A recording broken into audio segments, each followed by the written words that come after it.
Bună, bine ai venit și mă bucur să te am aici alături de mine. Pentru astăzi, dragilor, m-am gândit să fac o etalare pentru voi bonus. Bineînțeles, ea va fi pentru membrii canalului pentru cel puțin 6 ore, după care va fi făcută și publică. Voiam să vă întreb cum sunteți. Eu, spre exemplu, am fost aseară la o petrecere și m-am ales cu o durere de cap extraordinar de puternică, dar sper să o duc la capăt și sper ca totul să fie bine. O vom lua lejer, o vom lua așa pas cu pas și vreau să văd, așa cum ai văzut, bine văzut de asemenea și în titlul acestui videoclip, vreau să văd ce ai tu nevoie să auzi acum. Voi extrage mai întâi din acest pachet de cărți Oracolul Frunzelor de Ceai, după care vom clarifica ceea ce vom primi și vom vedea dacă putem să obținem mai multe detalii și din tarot. Dați-mi voie și am să vă rog să vă puneți protecție la urechiușe, pentru că vreau să curăț spațiul. Eu l-am curățat și înainte, mi-am spus și intențiile.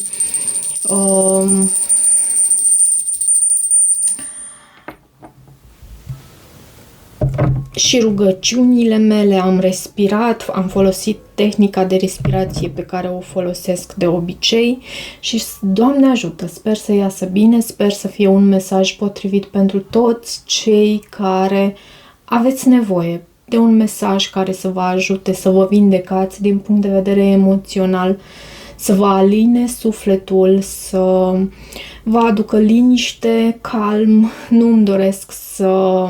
Dar vom vedea ce cărțile vor să transmită, bineînțeles. Nu îmi doresc să aduc agitație în sufletul vostru, tumult, furtună, în niciun caz. Așa că, hai să vedem. Doamne ajută! Ce trebuie să auzi tu acum? Ce trebuie să auzi tu acum? Ok.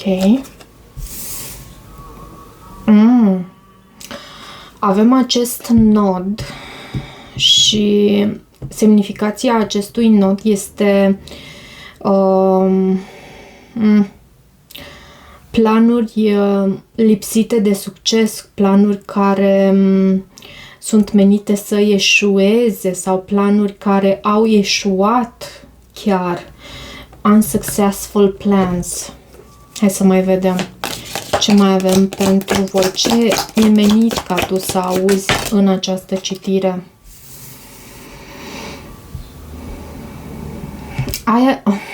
Avem biroul și atenție mare în ceea ce privește munca ta și feeling tied down or frustrated. Avem jugul aici.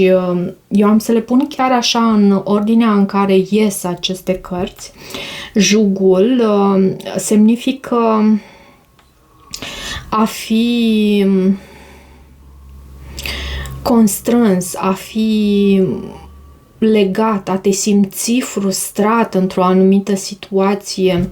E ceva anume aici care se pare...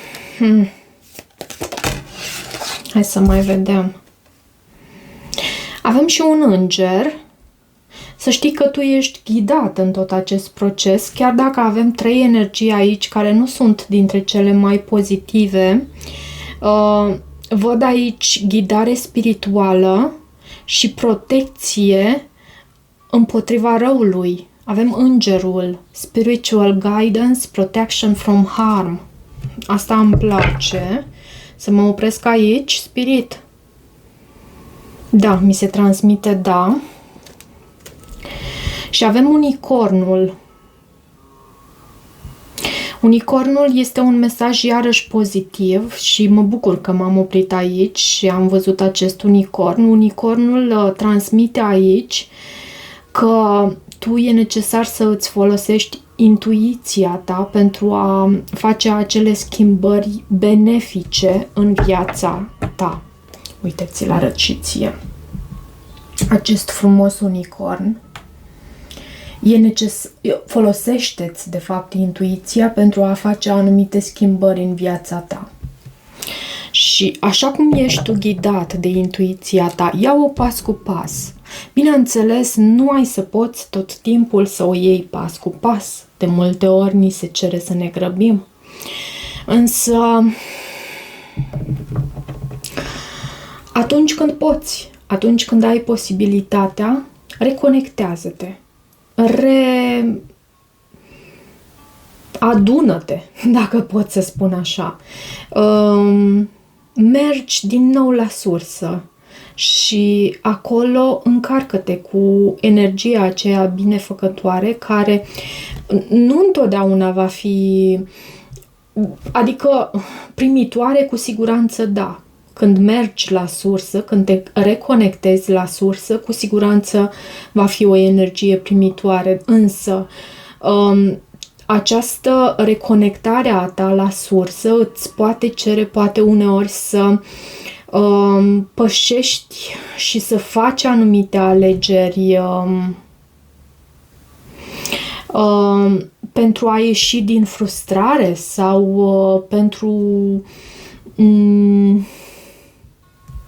a acorda, de fapt, mai multă atenție pentru munca ta, pentru că și munca noastră, noi venim aici cu o anumită menire, noi venim aici cu un anume scop, ne luăm anumite angajamente pe care le putem îndeplini sau nu, asta în funcție și de noi și cel mai mult de noi și de felul în care reușim să ne reconectăm, dar circumstanțele sunt multe și ne pot împiedica și ele. Ce este cu acest unsuccessful plans? Poate că, așa ca un mesaj pe scurt din ce văd eu aici, poate că tu, în ceea ce privește munca ta, simți că ușor ai dat o bară cu ceva anume.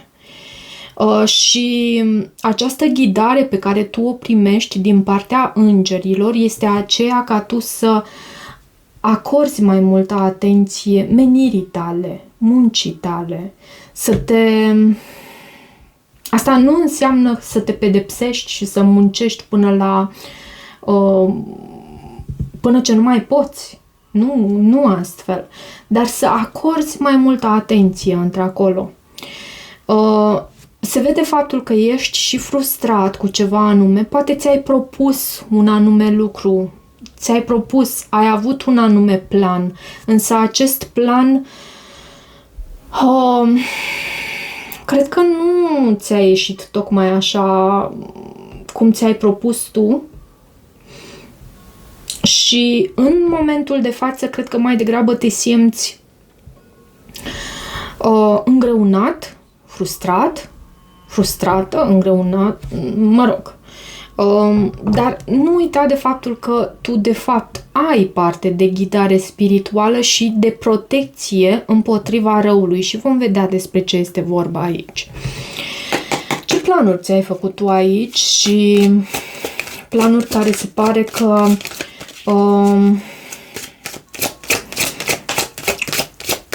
nu au fost cu succes pentru tine și am să mă exprim la trecut și chiar intenționat am să fac acest lucru pentru că am sentimentul că, fiind și prima carte aici, e vorba de ceva ce tu deja ai trăit.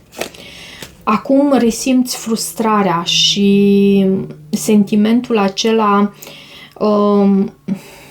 de îngreunare,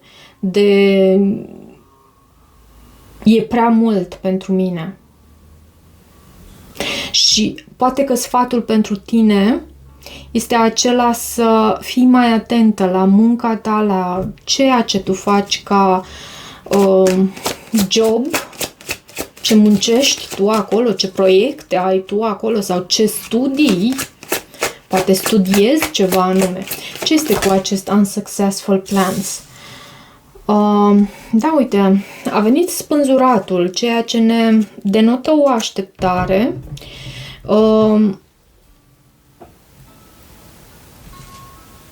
Spânzuratul și văd și 3-ul de cupe, 3 de bâte. O așteptare și cred că este implicată și comunitatea ta, un blocaj. Dar ce este cu aceste planuri lipsite de succes? Ce este cu aceste planuri? Ce este cu aceste planuri aici? Văd cavalerul de bâte și 9 de bâte. Am sentimentul că poate tu, da, ți-ai făcut anumite planuri, dar cineva s-a interpus aici între planurile tale și succesul tău.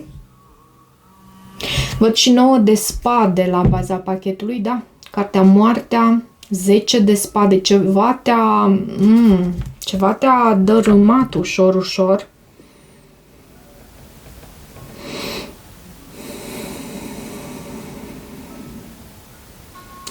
Mai poate fi vorba și despre,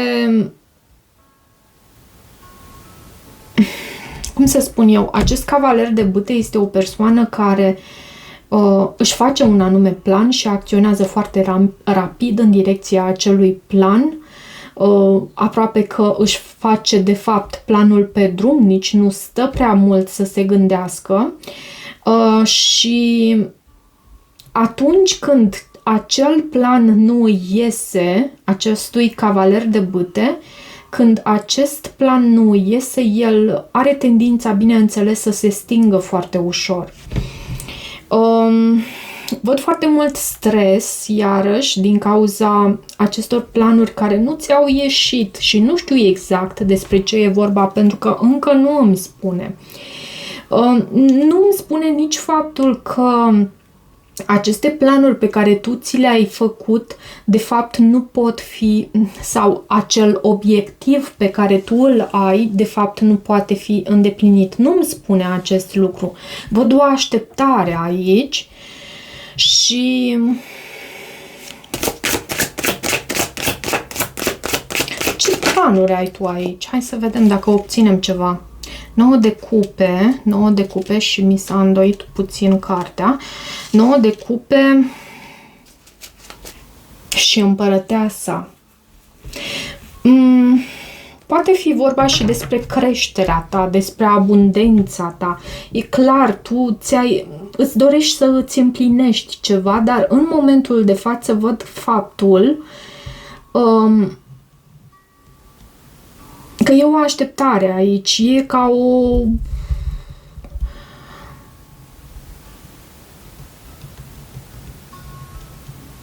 E ca un puzzle ce nu poate fi rezolvat, așa mi se transmite să spun, pentru moment. Împărăteasa este la baza pachetului, văd 2-ul de monede de asemenea și 7 de cupe. Confuzie, o stare de confuzie, foarte multă solicitare, poate că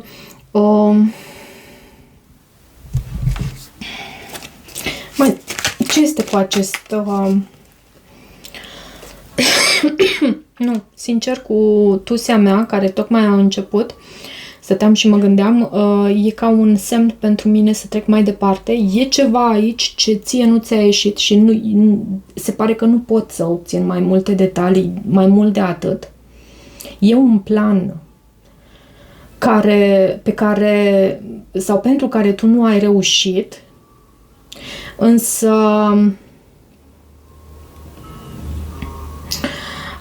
sfatul pentru tine este acela de a fi mai atent la munca ta. De ce acest pay attention to your work? Ok, am primit aici un card. Da, 3-ul de monede. 3-ul de monede vorbește despre munca ta, despre abilitățile tale. Poate că tu ai încercat să faci ceva, pentru că am văzut și cavalerul de monede, aici este cavalerul de spade, dar era și cavalerul de monede undeva în pachet pe aici. L-am văzut tocmai mai înainte.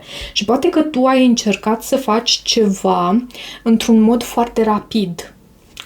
Ceva pentru care ți s-a aprins beculețul, pofta de a face ceva cu pasiune, și nu mă refer la pasiune de genul acela pe care noi o cunoaștem cu acest cavaler de bâte. E un plan al tău care nu ți-a ieșit tocmai pentru că nu l-ai lucrat foarte bine, dar asta nu înseamnă că nu l-ai lucrat, nu l-ai finisat, nu l-ai pus la punct foarte bine, dar asta nu înseamnă că tu nu poți să schimbi acel plan. Poate ai acționat mult mai rapid decât ar fi trebuit în direcția acelui obiectiv pe care tu ți l-ai dorit. Și nu spun că acel obiectiv nu poate fi atins, nu spun acest lucru. De ce pay attention to your work și acest 3 de monede?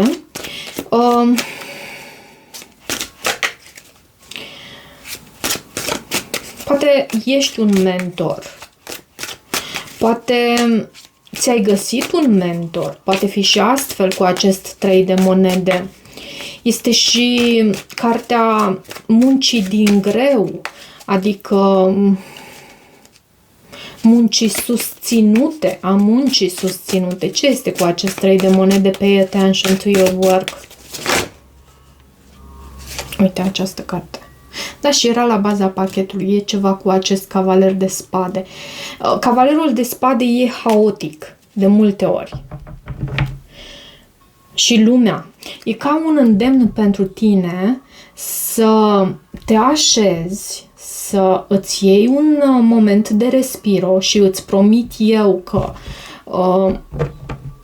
în acest caz asta este soluția și în majoritatea cazurilor asta este soluția, mai ales pentru lucrurile acelea pe care noi plănuim să le dobândim și care să fie de lungă durată.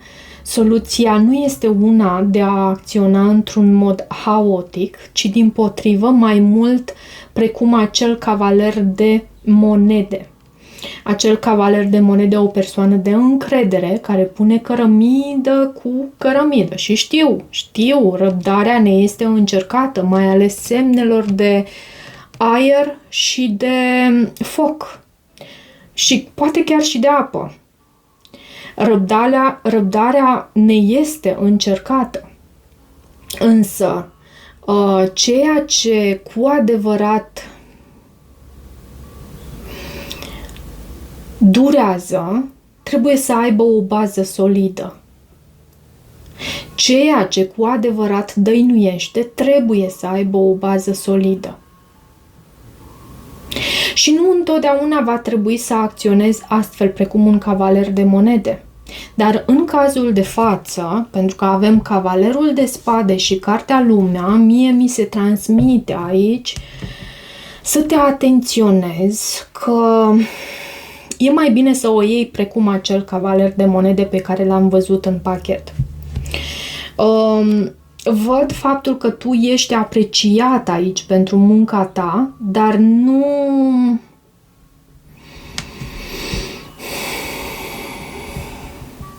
Cum să spun eu? Nu te culca pe o ureche. Nu te culca pe o ureche. Ce este cu acest sentiment de frustrare ce îl avem aici, feeling tied down or frustrated? Acest jug. Simți că nu îți mai găsești locul, poate chiar în relația sau în locul de muncă în care tu lucrezi. Nu îți mai găsești locul, nu îți mai găsești acolo spațiul tău și bucuria și împlinirea de a lucra acolo și încrederea că poți să crești, că poți să evoluezi, că poți să promovezi acolo, îți e foarte greu. Îți e greu. Și poate chiar și într-o relație. Împărăteasă. Nu există creștere.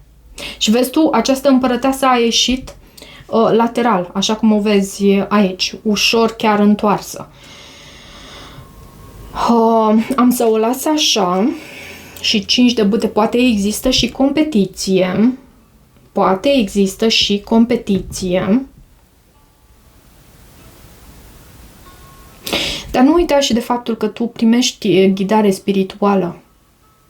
Și intuiția ta este foarte importantă. Folosește-te de ea, pentru că atât de mulți oameni se lasă duși de valul, sau cum să zic eu, atât de mulți oameni se lasă duși de valul acesta al gândurilor haotice, al gândurilor care vin și trec, al emoțiilor pe care noi le mai preluăm și din exterior. Nu sunt toate gândurile noastre, nu sunt toate emoțiile noastre. Și de aceea este foarte important și știu că nu e ușor, știu de asemenea că nu e ușor, pentru că e provocator așa să îți găsești în fiecare zi măcar 5 minute, dacă ideal este măcar o oră, dar măcar 5 minute din 2 în 2 ore în care tu să respiri, să fii tu cu tine și nimeni din jurul tău să nu te deranjeze. Pur și simplu să respiri acolo și să fii, să îți dai voie să fii, fără să faci pentru a avea. Pur și simplu, tu ești aici, în lumea asta și, cum mai spuneam eu, tu ești aici și ești valoros. Fie că tu crezi asta sau nu. Dacă tu nu ai exista, lumea asta, așa cum o vezi tu, nu ar exista nici ea. Tu ești o mică piesă de puzzle, din marele puzzle, fără de care puzzle-ul mare nu ar fi complet. Indiferent de ce crezi tu despre tine. Văd aici frustrare din cauza faptului că nu exista sau nu există creștere în viața ta. Abundență, poate chiar. Poate lipsă de bani. Poate există prea mulți oameni care îți fură din ideile tale și e împovărător. Da, uite, diavolul îți fură din ideile tale. Și de ce această frustrare? Mai spunem câteva cuvinte despre această frustrare a ta. 7 de bâte și 4. Și voiam să spun, ai obosit să te lupți și am văzut 4 de spade. 7 de bâte, 4 de spade. Ai obosit să lupți. Nu mai vrei să lupți. Pentru ce? Și de ce? Pentru ca mâine să o iau de la capăt? Pentru ce? Și să știi că îmi dau lacrimile acum când îți vorbesc, pentru că te înțeleg perfect. Pentru ce atâta luptă? Când pot să fiu. Pot doar să fiu.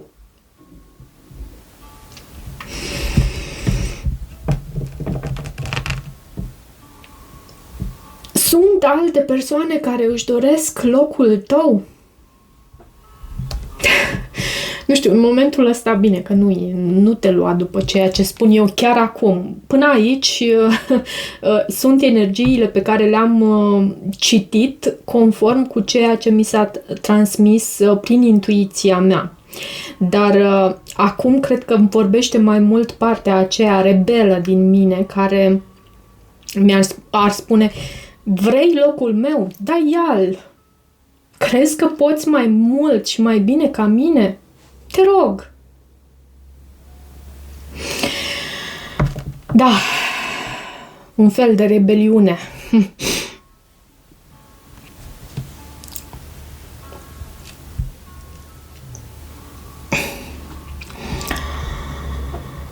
Oh, dragilor, dragilor. Da. Hai să vedem acum.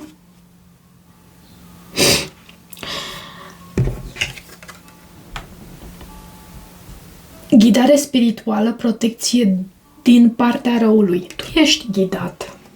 Scuze. Ești ghidat și să știi că durerea mea de cap s-a mai diminuat, însă cred că trec prin anumite stări pe care uneori reușesc să le stăpânesc mai ușor, alteori mai greu, recunosc.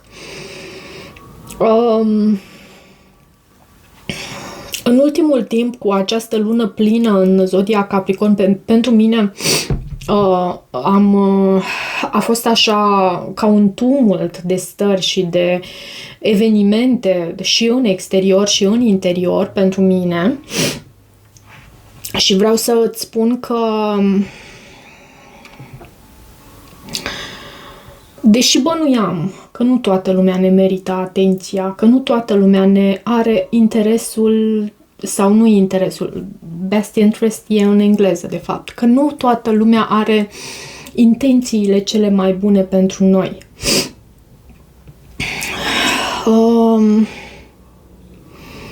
Eu pot să spun cu mâna pe inimă, pentru că chiar acum stăteam și mă gândeam, că eu sunt foarte preocupată de viața mea și nu prea am timp să mă preocup de viața altora. Dar văd că sunt persoane care nu au timp de viața lor, dar au timp de viața altora. Din păcate. Ce pot să le fac eu dacă sunt oameni care și ei fac parte din puzzle? Încă nu își dau seama de valoarea lor. Cum pot eu să-i ajut? Pot? Pot doar să vorbesc aici și cel mai probabil ei nici măcar să nu ascultă. Hai să vedem. Simți aici frustrare din cauza lipsei de creștere din viața ta și să știi că nu știu, eu am ajuns la concluzia că această creștere a ta este de fapt egal pentru fericirea ta.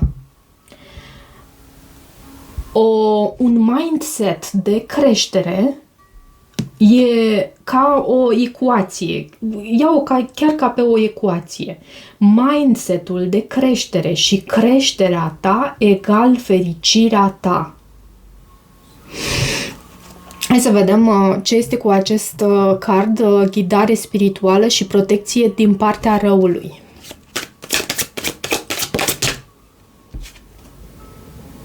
Opt de spade. Tu ai anumite temeri și 9 de spade. Da, și aceste temeri sunt, nu aș spune că nu sunt întemeiate aceste temeri, însă 9 de spade, roata norocului, 5 de spade și 2 de cupe. Ai încredere în faptul că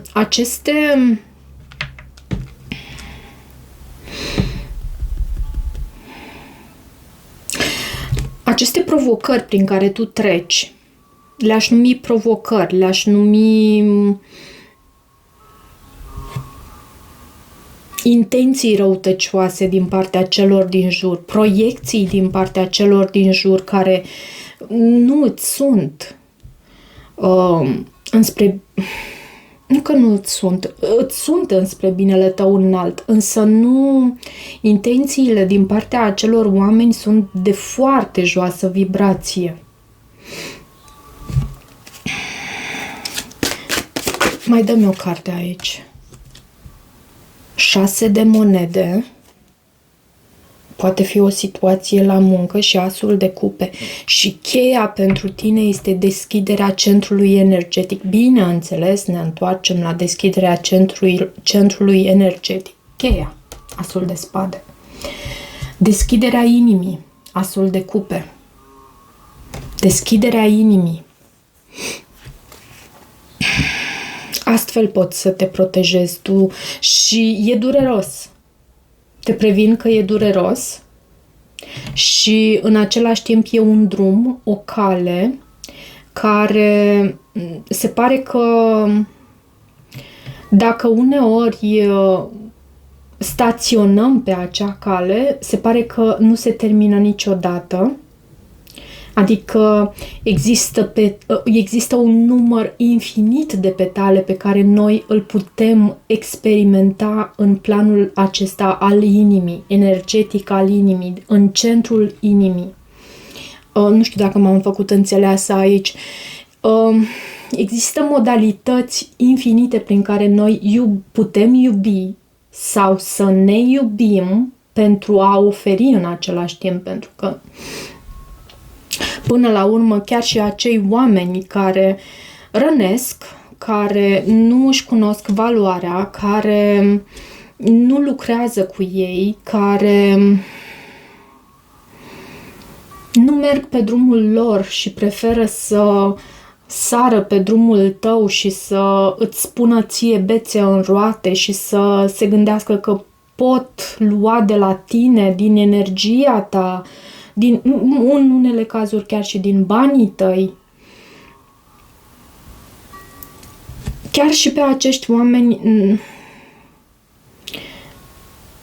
noi trebuie să îi iubim, să le oferim iubire, poate de la distanță, dar să le trimitem gânduri de lumină prin care aceste persoane să se vindece sau cu ajutor, pentru că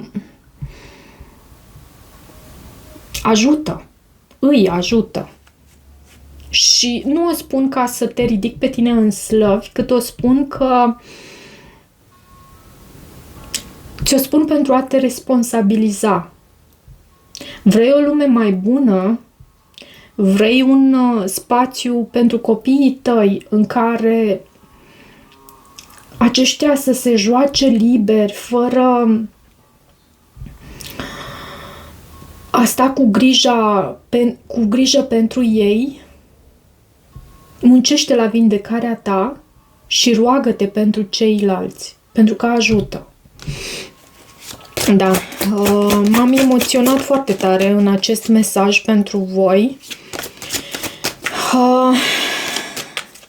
Hai să vedem.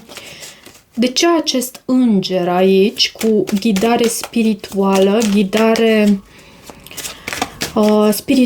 da, și protecție din partea răului? Ce mai are divinitatea sau spiritul să ne transmită aici? Ce are? Au venit câteva cărți, dar nu pot să... Diavolul. Să le primesc? Diavolul. Și 10 de spade. Să le primesc? Spirit. Nu. Mi se transmite să nu le primesc. Am să adresez totuși pe scurt acest diavol, care poate să reprezinte un capricorn din viața ta. Toxic as fuck. AF. Toxic și căruia îi place toxicitatea în care trăiește, dar și nu spun că toți capricornii sunt astfel. Capricornii mei dragi, care urmăriți acest mesaj și care sunteți pe calea vindecării voastre, sunteți personaje prețioase prin simplul fapt că existați, prin exemplul vostru de perseverență, de rigurozitate, de muncă asiduă de care voi dați dovadă și de disciplină chiar. Dar sunt printre voi și astfel de oameni. Și nu doar capricorni. Ok. Mai e ceva de transmis aici?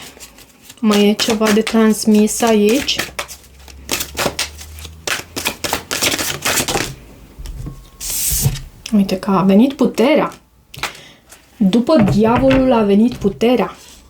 Și știți cum obișnuiesc să spun că pentru a depăși o perioadă toxică, o persoană toxică din viața ta, pentru a depăși o situație toxică din viața ta, ai nevoie de putere. Și văd că tu ai puterea de a conlucra cu divinitatea, de a lucra așa în tandem și, cum să zic eu, în echipă. Văd și magicianul, de data asta o energie, ia să văd și... Da, și cavalerul de monede s-a arătat până la... chiar la final de citire, și soarele. Și nebunul. Și mai văd și asul de bâte. O inspirație care poate să îți parvină iarăși cu acel as de bâte. Nu o simt ca un clasicul nou început cu pasiune. Nu îl simt astfel în această citire în niciun caz. Așa cum spuneam, tu văd că ai puterea de a păși tot ceea ce reprezintă toxicitate, oameni toxici, situații toxice din viața ta, dependențe, poate chiar și ale tale, și să mergi cu perseverență pentru a materializa lumină, claritate, poate chiar succes, faimă, notorietate, dacă tu asta îți dorești, sau pur și simplu căldura aceea, lumina aceea din sufletul tău. Tu o poți materializa, pacea aceea lăuntrică. Și văd un nou început aici, și regele de monede, și justiția, ți se face dreptate și asta îmi place. Dar, bineînțeles, pentru a ți se face dreptate, e necesar ca tu să lucrezi așa, ca în echipă, pentru că tu ești cel care semnalează universului ceea ce tu îți dorești. Și dacă tu îți dorești să te faci vas pentru ca universul să lucreze prin tine, e posibil acest lucru. Eu dau un exemplu acum. Dar și pentru asta să știi că e necesar să îți deschizi inima, oricât de dureros, temător ai fi în acest sens, e necesar să...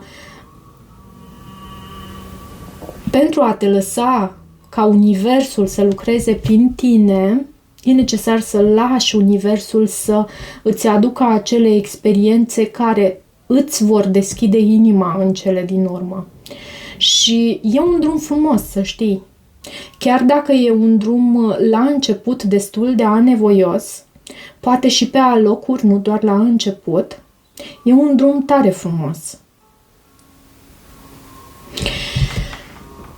Ok, dragilor, văd că am ajuns aproape la 40 de minute și sper că eu nu am bătut câmpii aici, oricât pentru unii s-ar putea să pară astfel. Chiar nu am bătut câmpii și am simțit acest mesaj să vi-l transmit cu ajutorul cărților, pentru că eu nu dețin controlul asupra lor și să știți că mesajele nu ies așa cum îmi doresc eu, deși ar fi simplu, știi? Eu vin aici, îmi doresc ca un mesaj să iasă într-un anume fel și păstrez controlul asupra lucrurilor, am, cum se spune, the magic wand și totul iese minunat. O magie minunată făcută de mine, dar nu funcționează astfel. Din fericire sau din păcate, nu știu. Cred că din fericire, pentru că e mai frumos așa. Cam atât pentru această citire, dragilor. Sper ca acest mesaj să ajungă la sufletul vostru și să vă ajute să vă deschidă inima, să înfloriți cu adevărat, deși e dureros uneori și mai ales la început. și să fiți ceea ce sunteți voi meniți să fiți, recunoscători pentru ceea ce sunteți, împliniți și toate bune!